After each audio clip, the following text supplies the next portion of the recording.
configure failover clustering for Hyper-V in Server 2022. So guys, welcome.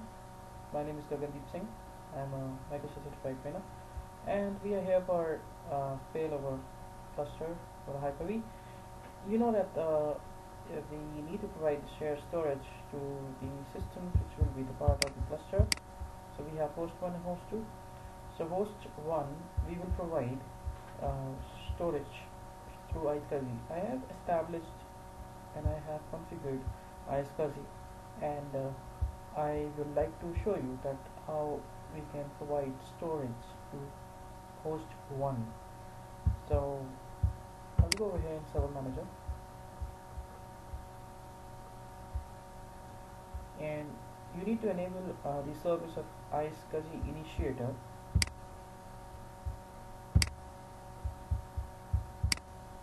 The service is now on. Now you see that the interfaces will be open. That will be iSCSI initiator property. I'll go in Discovery tab to show you. I can just go to the full screen mode. This is Discovery tab. I can go to the Discovery photo.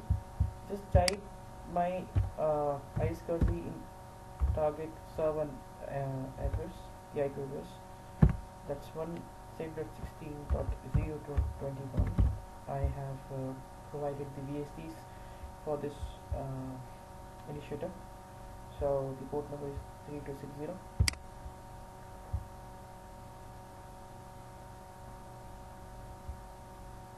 Just taking a little bit of time.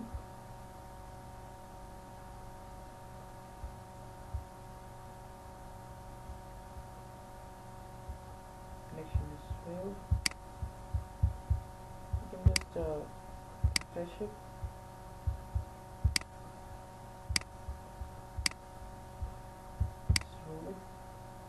You can check it out, the IP of our iSCSI.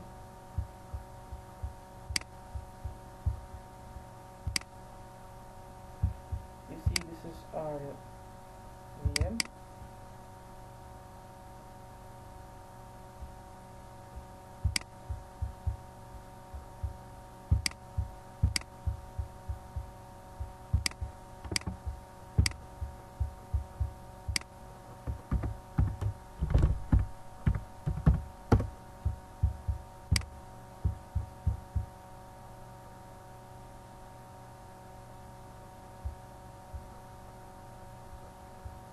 We are checking out our DC.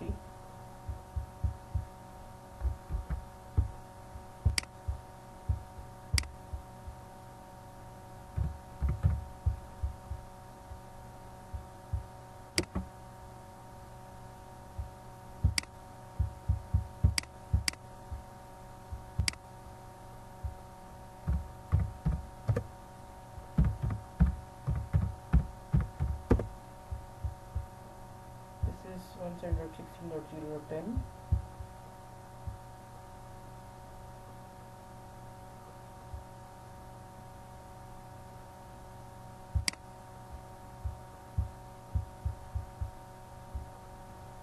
We will wait.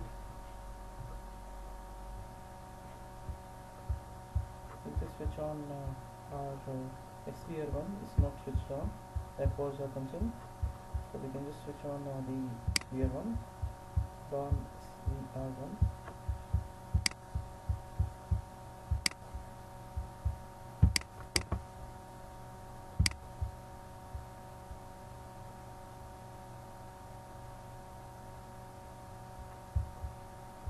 This is our iSCSI server,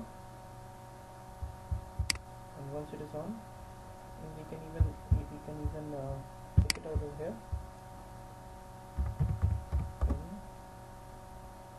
Once we go, .16.0.21. Just perfect till now. Just applying back. So good. And we can again try it out.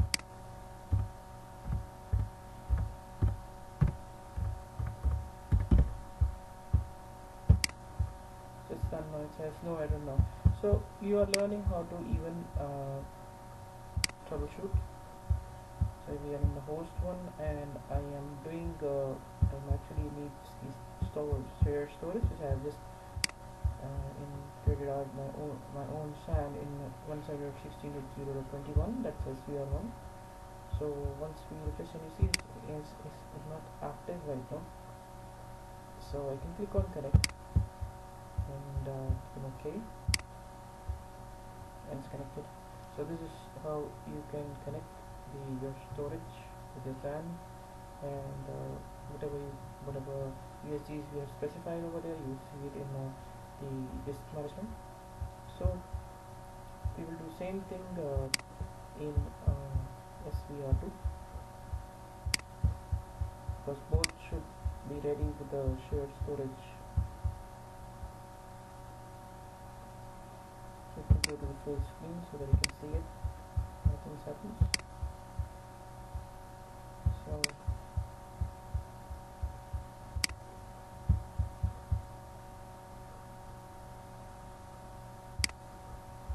clicking on server manager,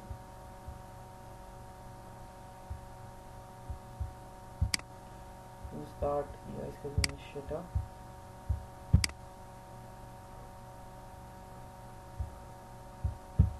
I'm going to discovery portal, typing out the IP.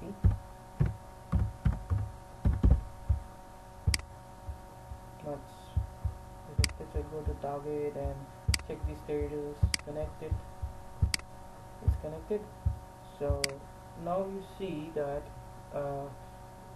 we have connected to our SAN, but we have not gone to the disk management. I have not created disks over there. So this is host 2. Okay, so what I am doing it now, I will go into I will go to the computer management.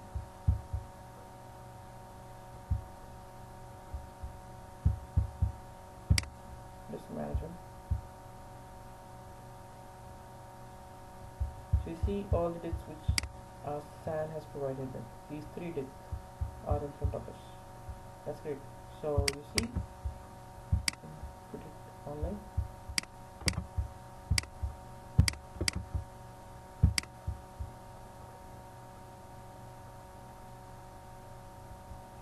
So I can initialize now, and it's going to for NDR, so it's okay, not a problem for us. We'll press OK.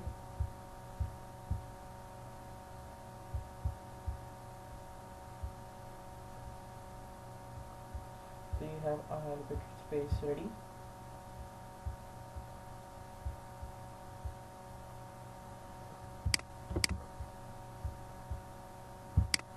Create the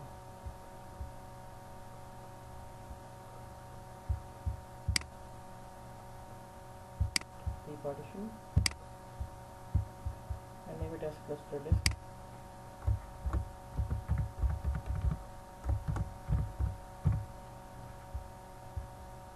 I want to perform a quick command.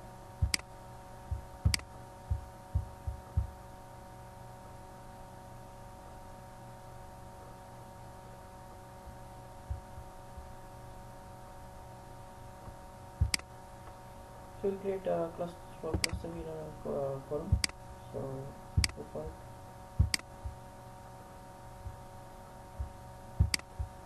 Wait. Just press the F drive. Now we'll create it.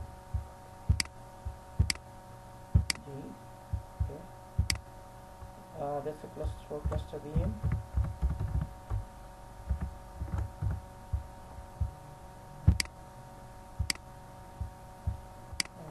What I wanted to have for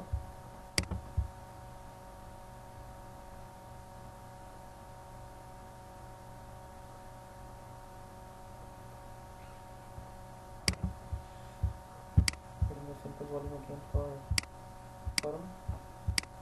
It's specifying the name right now.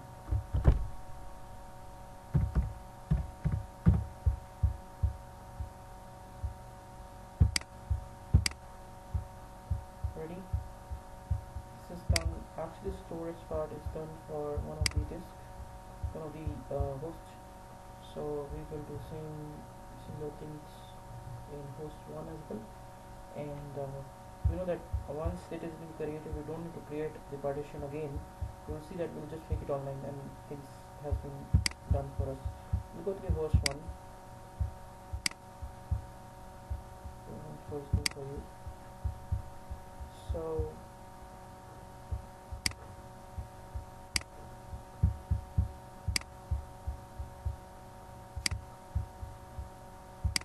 going to the computer management.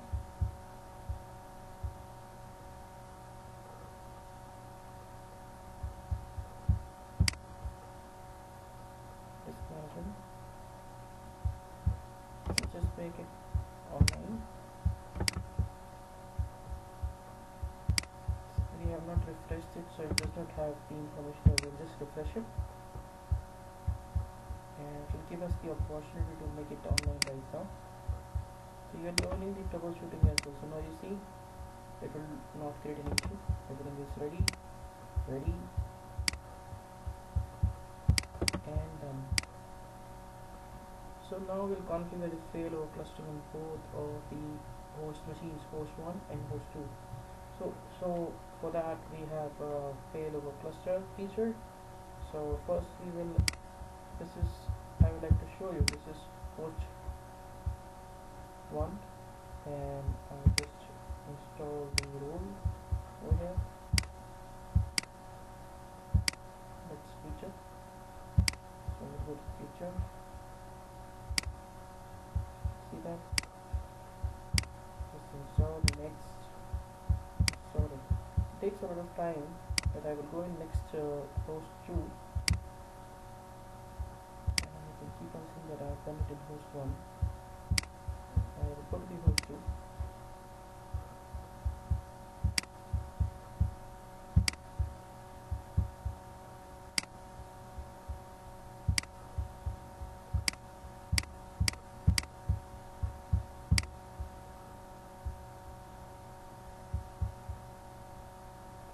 So now I will install failover cluster over here.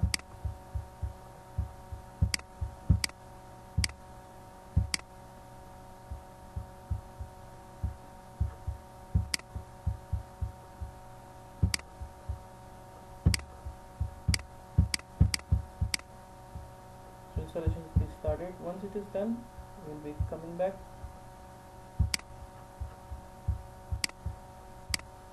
So you see the feature has been installed. Now next I would like to work on creating the cluster. So we'll go in host 1 and check. Yeah, on both of the servers this feature has been installed.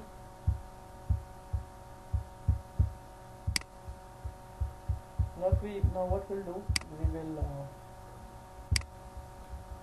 install, we will just create the cluster. I'm going to create a cluster.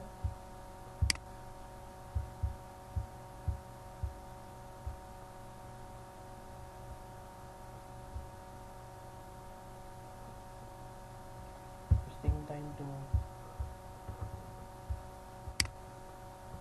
So we have the interface. So you see, it's actually first this we should validate, but we don't have much time to validate this nodes as we have done it before. We have validated before these machines, and now we will just create the cluster so that you can get the idea. Okay. Even when you create the cluster, they will give you an option for validating this node, and it takes around 30 minutes to validate. So we're not here for 30 minutes to just for the validation part. So what we'll do, we'll just add both hosts, because any node which you wanted to add, just give it the name of it. It's so easy. Just give it a name. It will be nice and it will be here. Let's go for another one. It's so easy, so easy. I'm telling you, this is the easiest topic, and it's easiest to create the cluster. All logic should be clear. So you see validation warning, I don't want to do it. No, I don't require support from Microsoft, because if you not do the validation, if you do the validation, there is a report, you need to save it, and once you call the Microsoft, you give it to them. But I am not doing it for that purpose, so I need to give the cluster name. I will give VM cluster, and you know that there will be a VIP for a particular cluster. So for our cluster, VM cluster, I would like to have the IP address which is 172.16.0.126. So we should remember that. That's great. So we'll go next.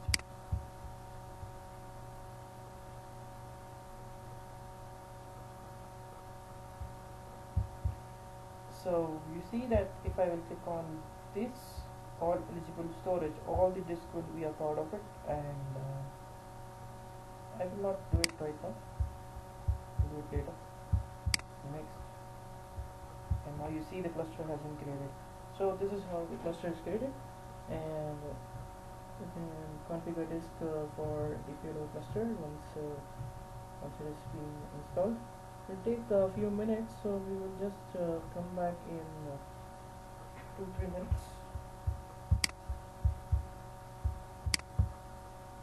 So you see now the cluster is created. Click on finish.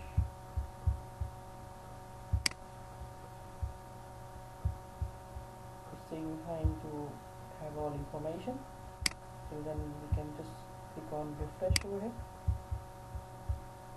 and we'll see that cluster name has come, and cluster object type, it's recognizing that this is kind of now the node, and it's part of cluster. You see it, I will just refresh it over here as well.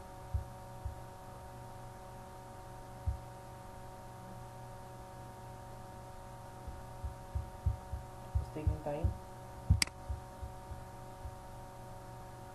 Yeah, you see now it has. Now he is also thinking that now I am a part of cluster, I am a node. So we say node means a term in the cluster who is actually participating in the clustering. And now we'll back to the host one, and you see now the interface of where we created the Failover where we created the cluster.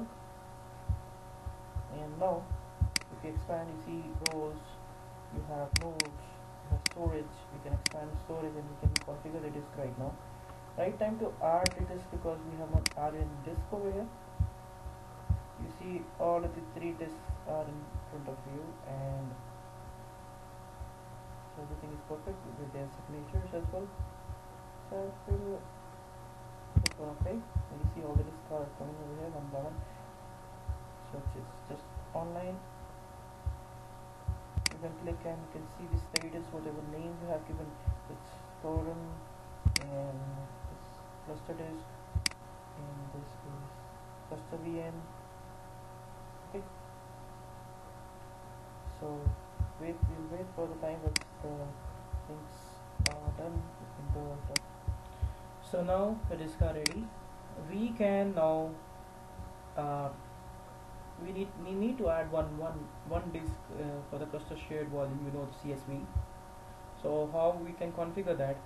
Say for what is cluster shared volume and all, you can ask the document. I will just forward it, but right now we can see how we can add a disk to the cluster shared volume, so that both hosts can see that. So you see it's now can you see that now the path of the cluster shared volume, C plus the C cluster storage, and the volume 1, and it is actually in the both nodes, and you see that host 1 as well as host 2 both is there. You can, even if you want to check, you can check it out. You know, see, very important to see, because this is a place where they both keep an eye, both hosts. So you have C drive, and this is cluster storage. Once you create the CSV, you have configured one disk to CSV, so you have in host 1 and host 2, we can just check it out right now.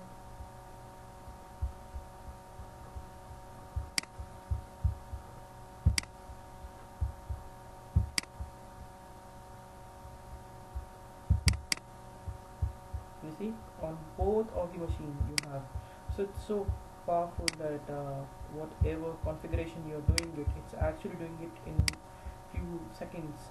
And now if suppose we wanted to have a quorum disk, because you know that we need to have 3 nodes, but we are working on a 2 node concept, so we need one witness which will be decided by quorum itself. And so we need to have a configuration of quorum settings. So we go into the more options or actions. We have configure cluster quorum settings. So you can go next and use as default. I don't mind that it should decide on its own which disk he wants.